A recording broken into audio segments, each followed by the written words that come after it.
दोस्तों नमस्कार। आज लॉकडाउन वंस मोर में आज आपके सामने हिंदुस्तान का प्रथम आईएसआई मार्का सिंधी कवि उपस्थित है।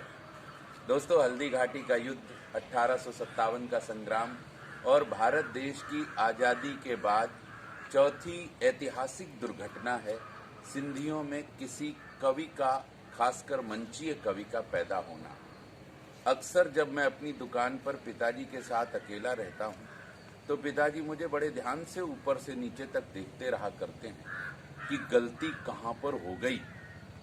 आम के बगीचे में ये बबूल का झाड़ कहाँ से पैदा हो गया, लेकिन आप सबका प्यार मिलता है तो बस आनंद आ जाता है।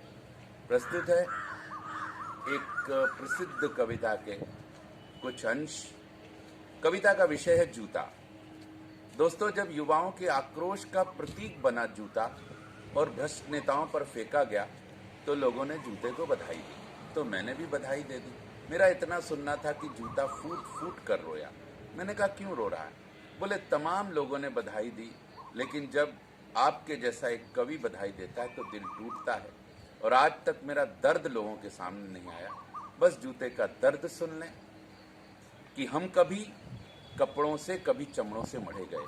किसी का बहुत प्यार आया तो हम सितारों में भी जड़े गए। हमने आदमी की तरह कभी फर्क नहीं रखा अपने में और गैरों में। हम जितने समय तक भी रहे, ईमानदारी के साथ रहे लोगों के पैरों में।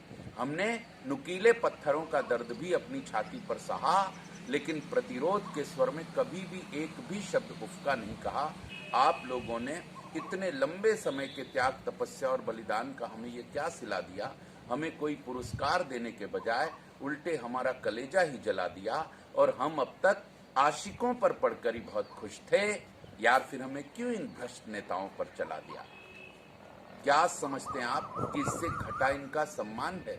नहीं भाई साहब, दरअसल ये सरासर हमारा अपमान है, उड़ाया गया हमारा उपहास है, क्योंकि इन भ्रष्ट नेताओं से ज्यादा गौरवशाली हमारा इतिहास है। हम स्कूल जाते हुए बच्चे की प्रथम चाह बने। हमने पहुंचाए लोगों के पैरों को हमेशा आराम। हम नहीं कभी भी किसी के लिए आह बने।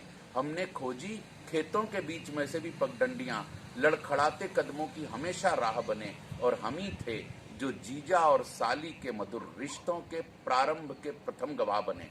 और दो कविता की प्राण पंक्तियों के साथ खत्म करता हूं अपना ये काव्य पाठ कि हम ही थे जो जीजा और साली के मधुर रिश्तों के प्रारंभ के प्रथम गवाह बने। हमने सर्दी की चुभन और गर्मी की तपन दोनों को बराबर सह के लोगों को उनकी मंजिलों तक पहुंचाया।